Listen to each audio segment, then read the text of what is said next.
Selamat pagi Ibu, perkenalkan nama saya Putri Utamidianti. Saya akan membantu dan melayani Ibu ini selama Ibu dirawat di sini. Maksudnya kemari untuk melakukan diskusi tentang penyakit Ibu dan keluhan atau gangguan yang dialami oleh Ibu. Oh ya, sebelumnya benar ini dengan Ibu Eni Afriani? Iya benar, suster. Ibu lebih suka dipanggil apa? Ibu Eni saja, supaya lebih akrab. Bagaimana keadaan Ibu Eni sekarang? Apakah Ibu masih ada keluhan atau bagaimana? Saya dengar Ibu masih sering sesak nafas lalu menangis ya? Iya, suster. Saya masih sering mengalami sesak napas dan saya tidak bisa mengendalikan diri saya. Saya pun menangis ketika sesak napas karena rasanya susah dan sakit. Oke, seperti maksud awal saya tadi, saya dan Ibu akan melakukan diskusi tentang penyakit Ibu dan mengatasi gangguan yang dialami oleh Ibu Eni. Diskusinya kurang lebih 20 menit. Bagaimana Ibu Eni bersedia? Iya, sus, saya bersedia. Tempatnya mau di mana, Bu? Di sini atau di taman? Di sini saja, suster. Baik, Ibu, di sini saja. Langsung saja kita mulai diskusinya ya, santai saja seperti ngobrol biasa, tidak ada salah dan benar. Oke, sebelumnya Ibu Eni tahu tidak sakit apa? Tahu, sus, saya mengidap penyakit asma. Ibu tahu tidak penyakit asma itu apa? Penyakit asma itu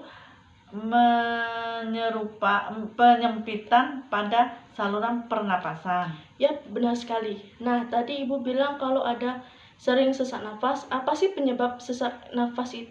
Tahu tidak? Tahu, sus, waktu saya kedinginan, banyak pikiran, terus kalau ada udara yang tidak cocok atau ada debu. Oke, berarti Ibu sudah paham. Jadi, saya berharap Ibu bisa menghindari faktor pemicu penyebab timbulnya sesak nafas. Sekarang kita diskusi mengenai masalah Ibu yang belum bisa mengatasi dan mengendalikan diri ketika penyakit Ibu kambuh. Di sini, saya ingin berbagi bagaimana cara mengatasi dan mengendalikan diri ketika penyakit Ibu kambuh. Ibu Eni mau? Iya, suster, mau. Soalnya ketika kambuh, saya pasti menangis dan tidak bisa mengendalikan diri saya. Dan saya sering berpikir negatif ketika penyakit saya kambuh. Oke, saya paham gimana rasanya. Dulu saya juga mengalami hal seperti Ibu. Nah, semakin saya menangis dan merasa kehabisan, maka semakin sesak pula nafas saya. Lalu apa yang saya lakukan? Saya mencoba untuk tidak menangis karena menangis akan sesak. Kemudian berusaha menenangkan diri dan bisa melakukannya hanya diri sendiri. Posisikan setengah duduk atau duduk. Selanjutnya atur nafas, tarik dari hidung dan buangkan pelan-pelan dari mulut seperti ini. Coba ikuti saya. Ya, bagus sekali Ibu. Mungkin seperti itu bisa membantu supaya lebih bisa tenang ketika penyakit itu kambuh. Dan jangan berpikir negatif, selalu berpikir positif untuk sembuh. Tetap semangat, jangan putus asa, Bu. Iya, suster. Baiklah, Bu, apakah ada ditanyakan lagi? Oh, tidak ada, suster. Baiklah, Ibu, setelah kita berbincang-bincang bagaimana perasaan Ibu sekarang? Saya merasa lebih rileks dan tenang. Saya lebih bersemangat untuk sembuh. Tak terasa, ya itu Bu, kita sudah 20 menit berdiskusi.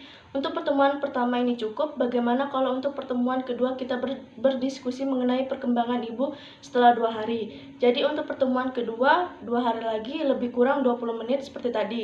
Untuk tempatnya Bu, mau di mana dan jam berapa?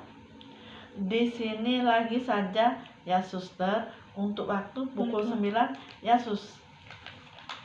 Oh iya, 2 hari lagi saya datang ke sini lagi ya Ibu Eni. Kemudian kita lanjut ke sini. Pukul 9 pagi kita mulai diskusinya. Baik, suster. Baiklah, saya pamit dulu. Selamat pagi Ibu. Selamat pagi.